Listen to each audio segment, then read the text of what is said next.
नमस्कार विद्यार्थी मित्रांनो, इंग्लिशच्या लेक्चरमध्ये आपलं स्वागत आहे. आज जो आपण धडा घेणार आहोत तो आहे ऑन टू द सबमिट. डोंगराच्या टोकावर. We reach the top. आम्ही सगळ्यात वरच्या ठिकाणी पोहोचलो, हे या धड्याचं नाव आहे. तर चला, चॅनलला सबस्क्राईब करून घेतलं असेल तर बेल आयकॉन दाबायला विसरू नका. टेन्झिंग नॉर्गे हा 29 मे 2014 ते 9 मे 1986 हा त्यांचा जन्मकाळ आहे. Known by the birth of Namgyal Wangdi and often referred as a Sherpa Tenzing. तर हे जे त्यांना अजून एक नावाने ओळखलं जायचं, नागलिया वोंगडी हे त्यांचं नाव होतं आणि त्यांना शेर्पा टेन्झिंग असं सुद्धा बोललं जायचं. Was an a Nepali Indian Sherpa mountaineer. तर ते काय होते, तर डोंगर चढणारा हा एक व्यक्ती होता, ज्याला इंग्लिशमध्ये काय बोलतो आपण, माउंटनियर बोलतो. नेपाळी आणि इंडियन या दोन्ही पण रिजनचा होता. He was the one of the first two individual known to the reach of summit on Mount Everest. तर हे सगळ्यात पहिले पोचणारे दोन व्यक्ती होते. कुठे पोचलेले ते माउंट एव्हरेस्टला. Which have accomplished with and Edmund Hillary याच्या जोडीला ते 29 मे 1953 माउंट एव्हरेस्टवर पोचलेले होते. तर यावरूनच आपला आजचा धडा आहे. पुढे धड्याचं नाव आहे on to the summit we reach the top.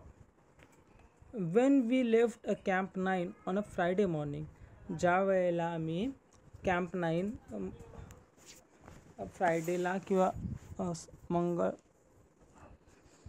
शुक्रवारी सकाळी सोडला. I was a determined to get on the top on this date. आणि त्या दिवशी मी डिटरमाइंड केलेलं म्हणजे काय, निश्चय केलेला का मी कुठे पोचेन, गेट टू द टॉप म्हणजे सगळ्यात वरती पोचेन. दिस डे म्हणजे या दिवशी. That was a morning I remember thinking. त्या दिवशी सकाळी मी विचार करत होतो. I was just go to the top even if I die. जरी मी मृत्युमुखी पडलो तरी पण मी डोंगराच्या वरती चढेन, असा काय केला त्यांनी, लेखकाने विचार केला. I was not afraid to die that day. Afraid म्हणजे काय, भीती किंवा घाबरणे. तर मी मरणाला सुद्धा घाबरलो नाही त्या दिवशी. जरी मेलो तरी पण मी घाबरणार नाही. When set out earlier and all the way from a camp 9 to the peak we alternated. तर काय, तर कॅम्प 9 वरून तर पीक म्हणजे सगळ्यात उंच जो भाग असतो त्याला पीक बोलतात. डोंगराचा जो सगळ्यात उंच भाग असतो त्याला पीक. तर त्यांनी कल्पना केलेली का आम्ही काय करणार आहोत त्या दिवशी, का आम्ही कॅम्प 9 पासून 9 पर्यंत आम्ही अल्टरनेट करणार आहोत. म्हणजे काल्पनिकरित्या त्यांनी किंवा वैकल्पिकदृष्ट्या त्यांनी विचार करून ठेवला होता.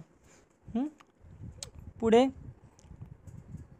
I would take the lead and then Hillary. तर काय, मी पुढे जाईन आणि मग माझ्या पाठीमागं कोण येईल, तर हॅलरी येईल.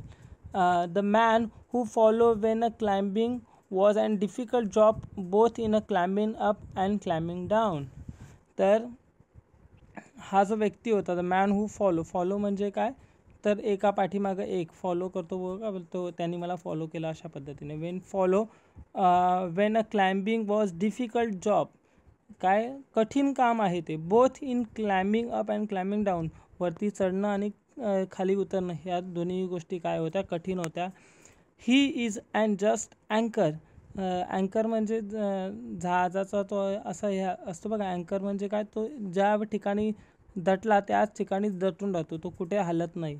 तर लेखक त्या हॅलरीला काय सांगतो, तो एक प्रकारचा काय आहे, अँकर आहे. The man going to the lead cut the step and break the way. आणि असा व्यक्ती जो काय करतो, लीड करतो, पुढे जातो आणि त्याच्यानंतर काय, तर प्रत्येक पावलाने जो कोणता बाधा येतील त्या बाधा सगळ्या काय करत होता, तो तोडत होता. In my pocket I was I had 4 flags. मी त्या माझ्या पॉकेटमध्ये किती फ्लॅग्स होते? 4 फ्लॅग्स म्हणजे काय? झेंडा. When we were still at a camp 4, ज्या वेळेला आम्ही कॅम्प 4वर होतो, colonel Hunt gave me the 3 flags.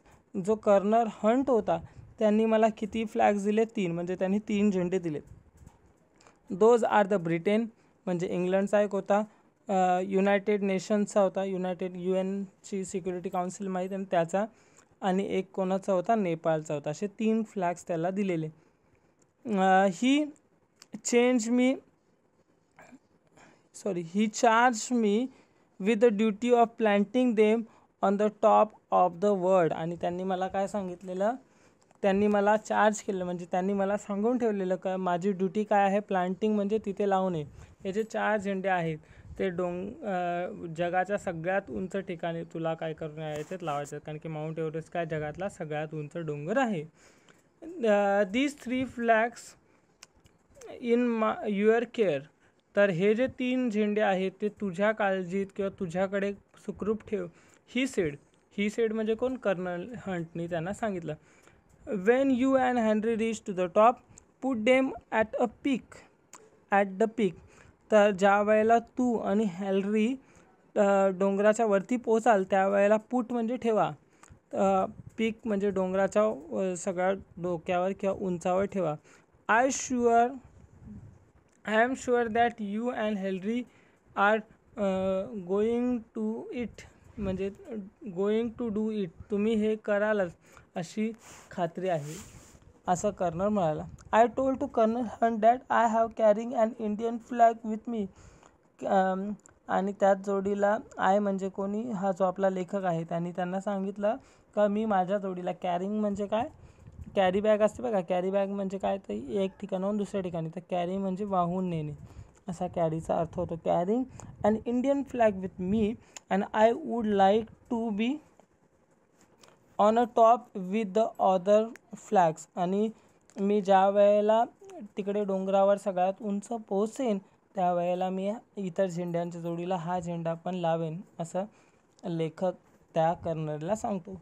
I had to ask colonel Hunt permission in his capacity to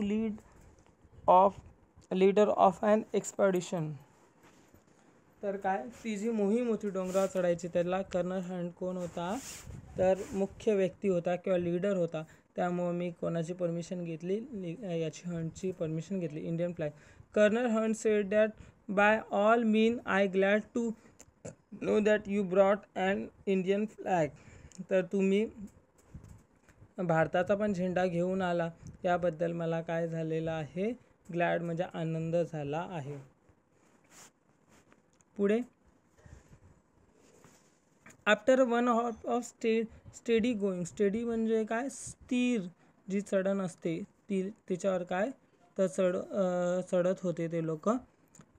we cut across from south face and started up a west side where we had to pass up and steep line of rocks. तर त्यानंतर आम्ही काय केला? आमचा जो साऊथचा जो भाग होता तो आम्ही पूर्ण करून आम्ही कुठल्या तर वेस्टच्या भागाकडे किंवा पश्चिमेकडे आम्ही निघालेलो होतो.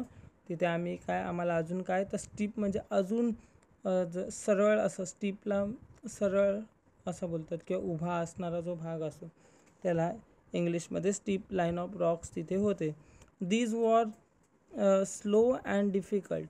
आणि हे काय तर एकदम हळू प्रवास करत होते आणि तो डिफिकल्टसुद्धा होता.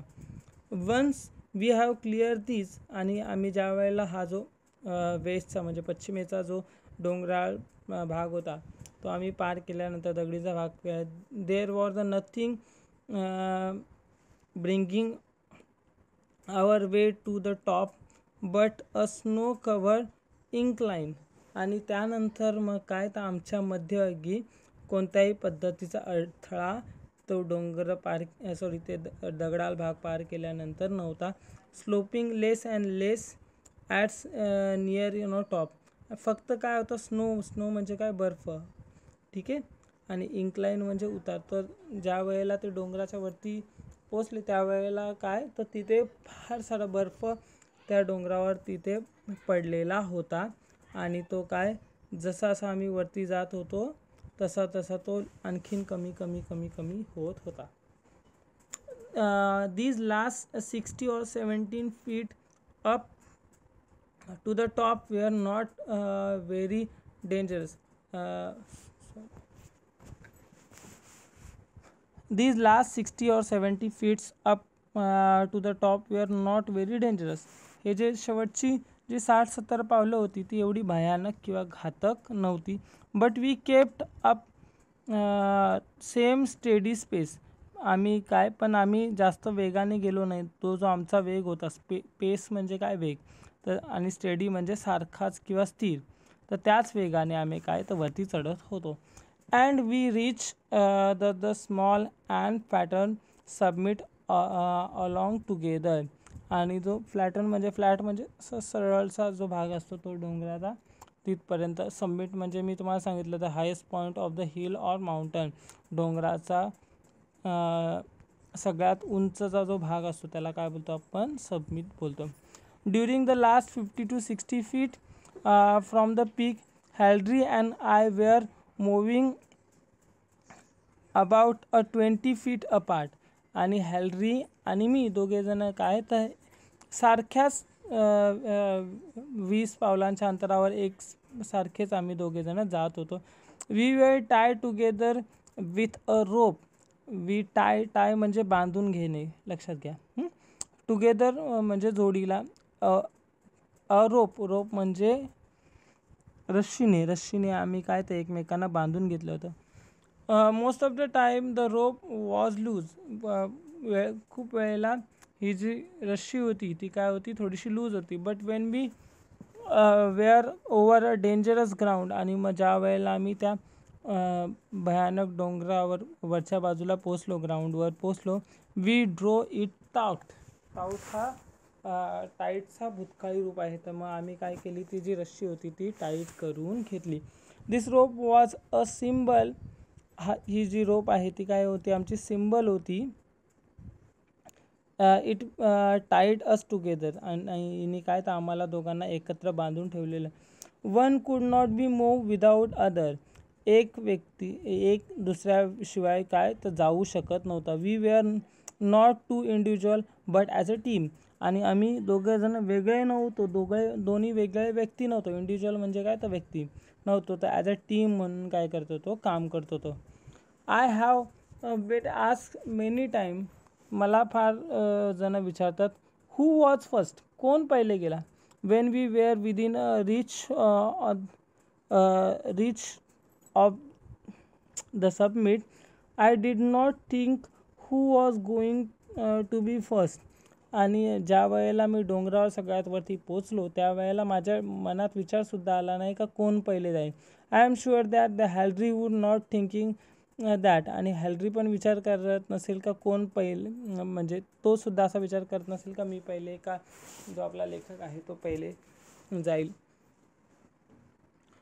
Climbing take your attention. फक्त काय तर climbing take all your attention. वरती चढत राहणे किंवा चढणेच हाच आमचा काय होता, अटेन्शन होता किंवा लक्ष होतं. You have many more important worries.